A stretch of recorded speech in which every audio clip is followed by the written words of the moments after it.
حضرت ابو امیہ شعبانی رحمہ اللہ سے روایت ہے، انہوں نے کہا میں نے حضرت ابو ثعلبہ خوشنی رضی اللہ تعالیٰ عنہ کی خدمت میں حاضر ہو کر عرض کیا، آپ کا اس آیت کے بارے میں کیا خیال ہے؟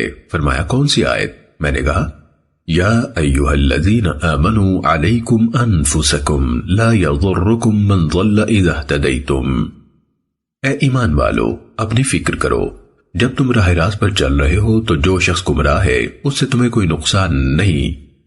انہوں نے فرمایا تم نے یہ مسئلہ خبر رکھنے والے سے پوچھا ہے؟ اے ایمان والو اپنی فکر کرو، جب تم راہ راست پر چل رہے ہو تو جو شخص گمراہ ہے اس سے تمہیں کوئی نقصان نہیں۔ انہوں نے فرمایا تم نے یہ مسئلہ خبر رکھنے والے سے پوچھا ہے؟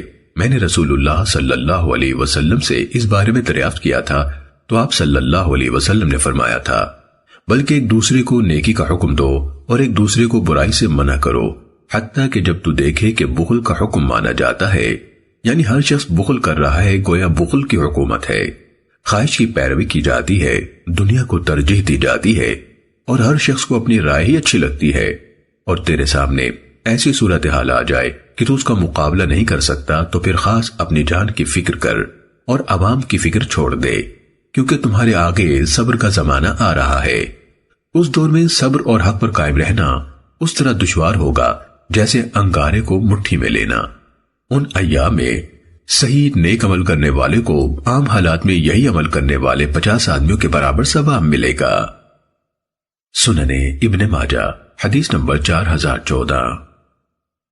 حضرت انس بن مالک رضی اللہ تعالیٰ عنہ سے روایت ہے، عرض کیا گیا اے اللہ کے رسول، ہم مسلمان کب نیکی کا حکم دینا اور برائی سے منع کرنا چھوڑ بیٹھیں گے؟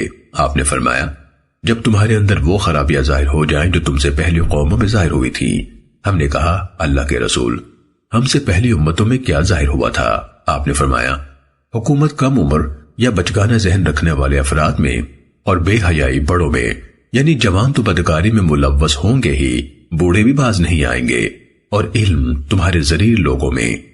حضرت زید بن یحییٰ رحمہ اللہ نے فرمایا تمہارے ذلیل لوگوں میں علم ہونے کا مطلب یہ ہے کہ علم فاسق اور بد کردار لوگوں میں ہوگا جو علم پر عمل نہیں کریں گے۔ سنن ابن ماجہ حدیث نمبر 4015۔ حضرت ابو سعید خدری رضی اللہ تعالیٰ عنہ سے روایت ہے، رسول اللہ صلی اللہ علیہ وسلم نے فرمایا اللہ تعالیٰ قیامت کے دن بندے سے سوال کرے گا، حتیٰ کہ یہ بھی فرمائے گا جب تو نے برائی دیکھی تھی تو اس سے منع کیوں نہیں کیا تھا؟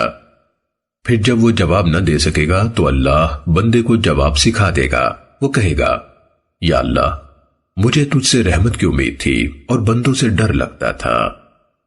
سنن ابن ماجہ حدیث نمبر 4017۔